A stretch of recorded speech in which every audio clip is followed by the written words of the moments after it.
Adgaon police Thane हद्दीतील अज्ञात महिलेचा मृतदेह आढळून आल्याने खळबळ उडाली होती।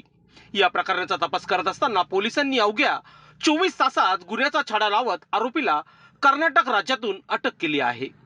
आडगाव पोलीस ठाण्यात खुनाचा गुन्हा दाखल करण्यात आला होता।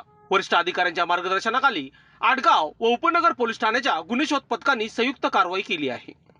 तपासादरम्यान उपनगर पोलीस ठाण्याचे अंमलदार मिलिंद बागुल यांना गुप्त माहिती मिळाली की मृत महिला सुनीता विश्वकर्मा हिचा खून तिचा प्रियकर गोपीनाथ रवींद्र गोसावी वय वर्ष 33 राहणार राहुलनगर उपनगर नाशिक याने अनैतिक संबंधातून केला असून तो फरार झाला आहे।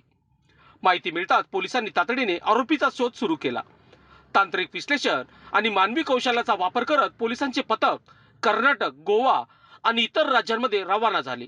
तब्बल 24 तास अहोरात्र पाठलाग करून आरोपीला कर्नाटक राज्यातील नॉर्थ पोलीस ठाणे हद्दीतून ताब्यात घेण्यात आले। आरोपीने गुन्ह्याची कबुली दिल्यानंतर त्याला कर्नाटक न्यायालयात हजर करून ट्रान्झिट रिमांड घेण्यात आला आणि पुढील तपासासाठी आडगाव पोलीस ठाण्यात आणण्यात आले।